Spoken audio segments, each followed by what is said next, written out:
यानी कि BPSC head teacher question paper 29 जून 2024, ठीक है ना। और जिन्होंने भी एग्जाम दिया हुआ है वो लोग अपना आंसर मिला लीजिए, 100% ये बिल्कुल करेक्ट आंसर है। और देखिए जिनका भी बीपीएससी टीआरई 3.0 का री एग्जाम है उनके लिए बड़ा इंपॉर्टेंट है। यहाँ से बीपीएससी का जो अभी लेटेस्ट प्रश्न पूछने का जो तरीका है, पैटर्न है, उसका आपको आइडिया लगेगा। तो इसको आप ध्यानपूर्वक देखिए और सभी लोग एक बार इसको लाइक कर दीजिए और जब पूरा देख लीजिएगा, अपना आंसर मिला लीजिएगा, तो इसे कम से कम एक ग्रुप में जरूर शेयर कर दीजिएगा। चलिए शुरू करते हैं आज का वीडियो। तो फ्रेंड्स, जैसे मैंने आपको बताया है कि इस सेशन में हम लोग बीपीएससी हेड टीचर का जो एग्जाम 29 जून 2024 को लिया गया है उसके क्वेश्चन पेपर आंसर की को हम लोग डिस्कस करेंगे। तो बीपीएससी हेड टीचर 29 जून 2024 क्वेश्चन पेपर आंसर की हम लोग डिस्कस करेंगे। BPSC head teacher question paper 29 जून 2024 इस सेशन में हम लोग देखने वाले हैं। चलिए थोड़ा सा वीडियो क्वालिटी जो है सभी लोग बढ़ा लीजिएगा। प्रश्न पढ़िए कि निम्नलिखित में से कौन सी नदी फतुहा के पास गंगा में मिलती है। देखिए फतुहा के पास गंगा में मिलती है, ये ऑलरेडी बीपीएससी में प्रीवियस ईयर में प्रश्न पूछा जा चुका है। और बीपीएससी टीआरई 3.0 के लिए जितने भी बीपीएससी के द्वारा प्रीवियस ईयर में प्रश्न पूछे गए हैं फ्रेंड्स, उनको मैंने सब्जेक्ट वाइज अलग अलग वीडियो में कराया भी हुआ है। मॉडर्न हिस्ट्री को अलग वीडियो में कराया हुआ है, फिजिक्स को अलग वीडियो में, बायोलॉजी को अलग वीडियो में, केमिस्ट्री को अलग वीडियो में, बिहार हिस्ट्री को अलग वीडियो में, बिहार ज्योग्राफी को अलग वीडियो में, इंडियन ज्योग्राफी को अलग वीडियो में, वर्ल्ड ज्योग्राफी को अलग वीडियो में और पॉलिटिकल साइंस को अलग वीडियो में कराया हुआ है। जिन्होंने नहीं देखा है देखिएगा, ठीक है ना। और बीपीएससी टीआरई 3.0 री एग्जाम की बेहतरीन तरीके से तैयारी कराई जा रही है। चैनल को सब्सक्राइब करके बेल आइकन को जरूर दबा लीजिएगा। तो ये नदी जो है ये पुनपुन नदी है, ठीक है ना। पुनपुन नदी जो है ये फतुहा के पास गंगा में मिलती है। चलिए उसके बाद देखिएगा कि हिमालय का प्रथम उत्थान निम्नलिखित में से किस प्राचीन युग में हुआ था। हिमालय का प्रथम उत्थान जो है निम्नलिखित में से किस प्राचीन युग में हुआ था। तो ये हुआ था आपका इयोसीन युग में। ऑप्शन ए में आप देख सकते हैं इयोसीन युग दिया गया है। चलिए उसके बाद देखिएगा क्वेश्चन नंबर 72 है कि बिहार सोशलिस्ट पार्टी के संस्थापक कौन थे। बिहार सोशलिस्ट पार्टी के संस्थापक प्रीवियस ईयर का क्वेश्चन है। तो यहाँ पर देखिए जयप्रकाश नारायण दिया गया है ऑप्शन ई में, जयप्रकाश नारायण।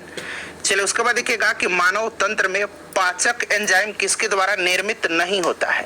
मानव तंत्र में पाचक एंजाइम किसके द्वारा निर्मित नहीं होता है। तो ये नहीं होता है किसके द्वारा, तो ये यकृत के द्वारा, लीवर के द्वारा निर्मित नहीं होता है, ठीक है ना। पाचक एंजाइम लीवर के द्वारा निर्मित नहीं होता है। चलिए उसके बाद देखिएगा बाकी यहाँ पर देख सकते हैं पेट, अग्नाशय, लार ग्रंथि के द्वारा होता है। उसके बाद देखिए अगला प्रश्न है कि क्रिकेट एशिया कप 2023 का मेजबान देश कौन सा है। मैथ का प्रश्न और रीजनिंग का प्रश्न मैं आपको नहीं बता रहा हूँ, आप लोग सॉल्व करिएगा, ठीक है ना। तो ये आपका हुआ था श्रीलंका और पाकिस्तान में। तो यहाँ पर देखिए श्रीलंका पाकिस्तान दिया गया है। चलिए अब अगला क्वेश्चन देखिए। चलिए अब देखिए अगला प्रश्न कि भारतीय संविधान की 8वीं अनुसूची में वर्णित है। तो 8वीं अनुसूची में क्या है, 22 भाषाओं का उल्लेख है। तो यहाँ ऑप्शन डी में भाषाओं के बारे में है। कौन सा इसमें से सेमीकंडक्टर है, अर्धचालक है। तो अर्धचालक देखिए ऑप्शन में जो है ग्लास, चांदी, सोना, सिलिकॉन दिया गया है। तो सिलिकॉन अर्धचालक है, सेमीकंडक्टर है। देखिए वर्धा में सत्याग्रह आश्रम किसने स्थापित किया था। वर्धा में सत्याग्रह आश्रम जो है यह स्थापित किया था विनोबा भावे ने। ऑप्शन में विनोबा भावे भी दिया गया है, ठीक है ना, तो याद रखिएगा। चलिए उसके बाद देखिएगा मूली किसका उदाहरण है। जो मूली होता है, मूली किसका उदाहरण है। तो मूली जो है ये जड़ का है, संशोधित जड़ यहाँ पर दिया गया है, संशोधित जड़ का, ठीक है ना। देखिए भारत के किस राज्य में रोबोटिक मैनहोल सफाई तकनीक विकसित की है। किस राज्य ने रोबोटिक मैनहोल सफाई तकनीक विकसित किया है।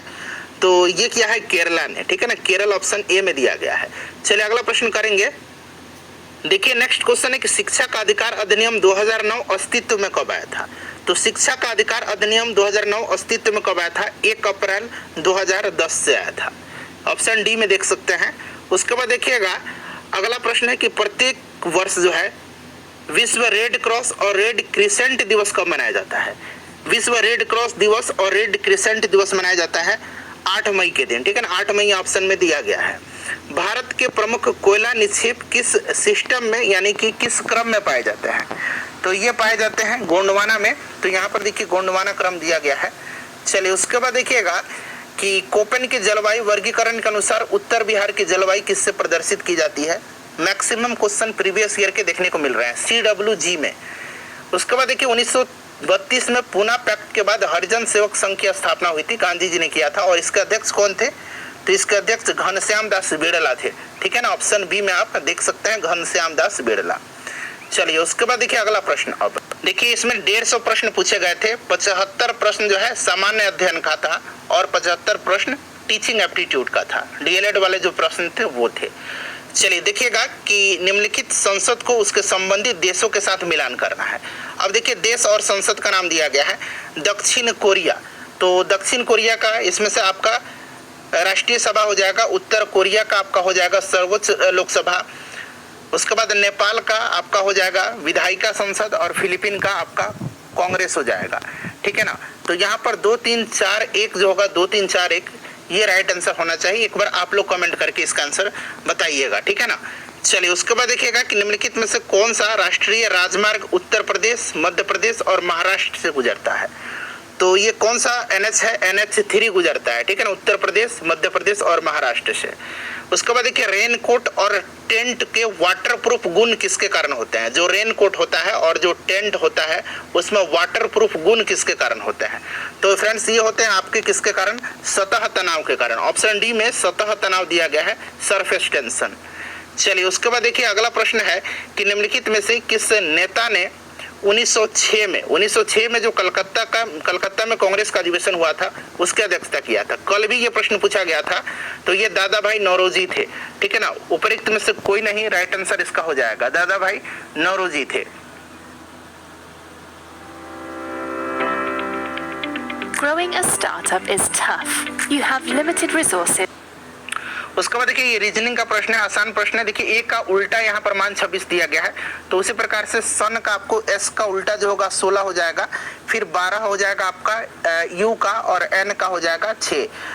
तो इसको आप लोग जोड़ लीजिएगा। ठीक है ना, आंसर निकल के आपका चला आएगा। तो यहाँ पर देखिए कितना हो जाएगा, 1 मिनट रुकिए, नहीं देखिए आपका S का उल्टा कितना हो जाएगा, ये तो A का उल्टा Z है, Z का 26 होता है। अब यहाँ पर देखिएगा S का उल्टा हो जाएगा आपका जो मान आएगा वो 6 आएगा, U का कितना आएगा 8 आएगा और 13 आएगा। इस तरह से जोड़िएगा तो 18 8 14 और 13 27 आ गया। उसी प्रकार से यहाँ कैट दिया गया, तो C का कितना हो जाएगा, C का उल्टा जोड़िएगा तो आपका 24 आ जाएगा।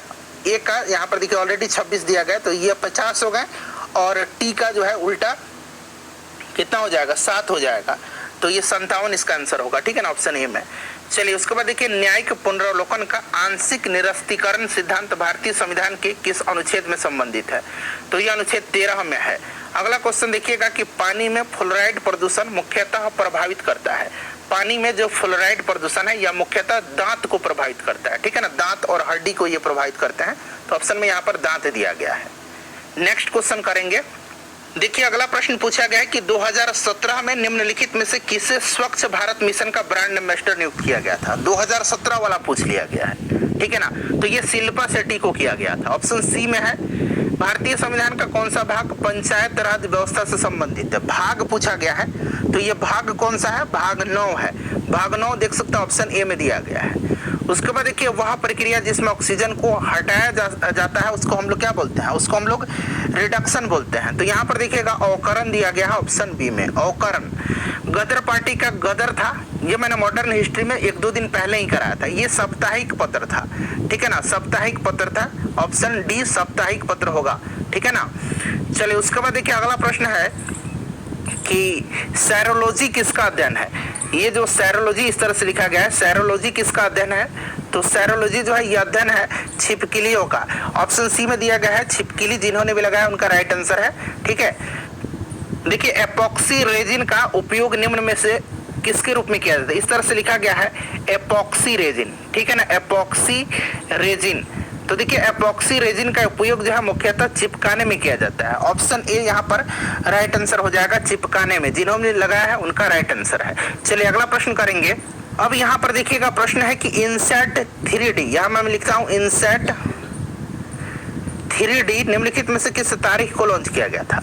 अच्छा, अभी इनसेट 3DS है शायद, ठीक है ना, तो वो अभी रिसेंटली लॉन्च किया गया है 17 फरवरी 2024 को, ठीक है। लेकिन यहाँ पर इनसेट 3D केवल दे रहा है, तो इनसेट 3D जो है ये तो जुलाई 2013 में ही लॉन्च किया गया है, तो इसका आंसर जो होना चाहिए उपयुक्त में से कोई नहीं होना चाहिए, इनसेट 3D दिया गया है, इस चीज को आप ध्यान रखिएगा, ठीक है ना। देखिए आंसर की में क्या देता है आंसर बीपीएससी, देखिए तार्किक क्रम में व्यवस्थित करना है, तो इसका मैं आंसर आपको बता देता हूं, ये आपका 1 4 2 5 3 होगा इसका आंसर, ठीक है ना। 1 4 2 5 3 1 4 2 5 3 1 4 2 5 3 है, ठीक है। क्रम देख लीजिए, रोगी, डॉक्टर, निदान, उपचार और बिल, यही क्रम होगा। अगर इसमें गलती होगा तो ये क्रम मैं बोल रहा हूं, देखिए रोगी, डॉक्टर, निदान, उपचार और बिल।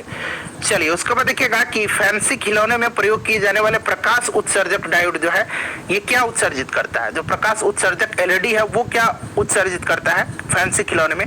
तो ये आपका विजिबल लाइट जो है, दृश्यमान प्रकाश दिया गया, ऑप्शन ए राइट आंसर होगा।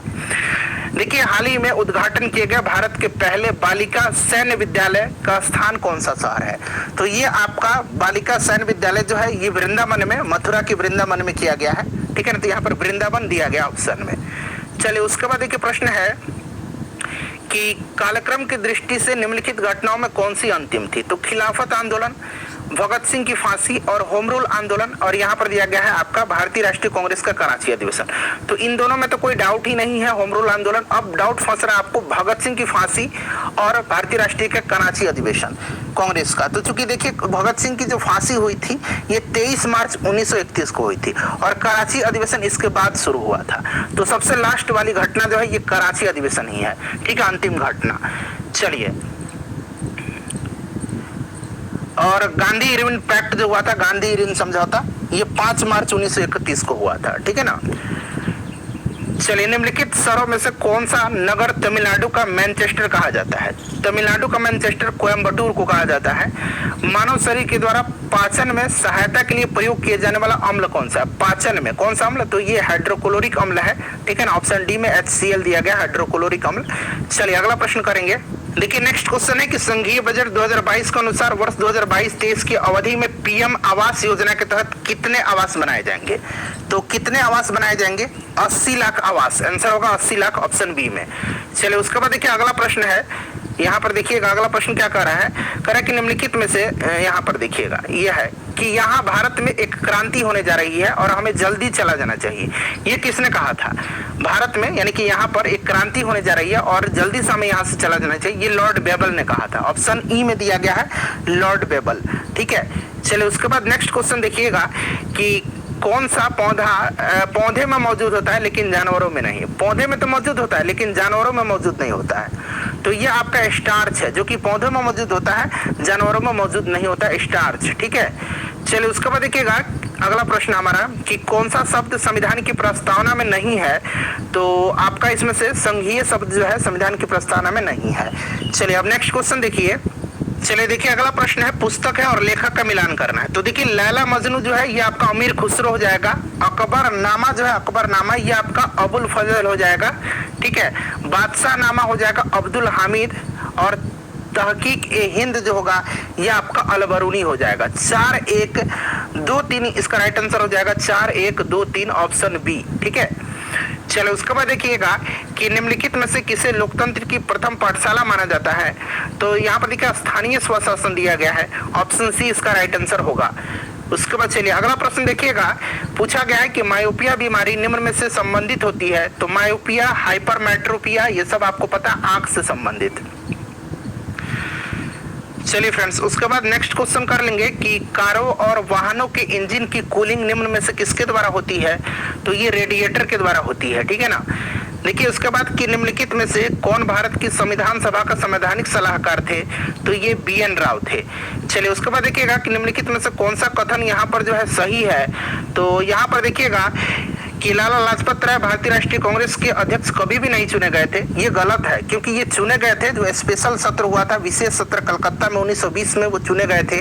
महात्मा गांधी का जन्म गांधीनगर हुआ था, नहीं है, तो ये दोनों गलत हो गया। फॉरवर्ड ब्लॉक की स्थापना भगत सिंह ने नहीं किया था, तो उपरिक्त में से कोई नहीं यहाँ पर राइट आंसर होगा, कोई भी सही नहीं है कथन, ठीक है।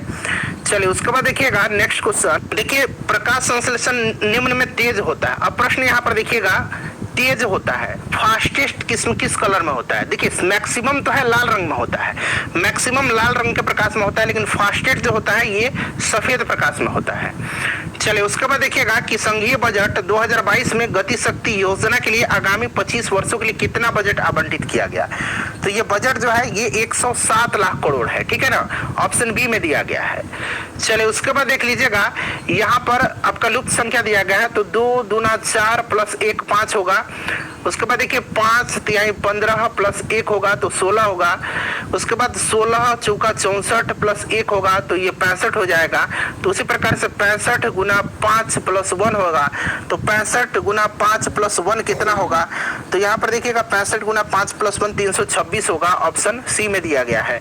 चलिए निम्नलिखित में से कौन सा प्रदेश कपास की खेती के लिए अत्यंत उपयुक्त है? तो ये काली मिट्टी में होती है, और जो दक्कन ट्रैप है वहां पर काली मिट्टी की प्रचुरता होती है, डेक्कन ट्रैप में, ठीक है। उसके बाद देखिएगा कि भारत के प्रथम केबल आधारित रेलवे पुल किस राज्य या केंद्र शासित प्रदेश में स्थित है? तो फ्रेंड्स ये जम्मू कश्मीर में है, पहला पूछा गया है, ठीक है ना, प्रथम केबल। उसके बाद देखिएगा अगला प्रश्न है कि कौन सा सही सुमेलित यहाँ पर नहीं है? तो देखिए भीमराव अंबेडकर का मुख्य नायक सही है, लाला लाजपत राय का अनहैप्पी इंडिया ये मैंने सब कराया हुआ अभी रिसेंटली 1-2 दिन पहले, ठीक है ना। वैलेंटाइन सिरोल इंडियन अनरेस्ट है, सचिंद्रनाथ सन्याल बंदी जीवन, अबुल कलाम आजाद का गलत है, the guilty man of India partition जो है ये अबुल कलाम आजाद का नहीं है, ये राम मनोहर लोहिया का है। तो यही वाला जो है सुमेलित नहीं, ऑप्शन ई राइट आंसर होगा। पूरा मैंने आपको 75 क्वेश्चन कवर करा दिया है जो सामान्य अध्ययन का है। लाइक कर दीजिए और इसको शेयर कर दीजिए। मेरी लाइफ वो कहानी है जो मैंने खुद लिखी, पर कभी कभी ना कहानी में एक ट्विस्ट आ जाता है।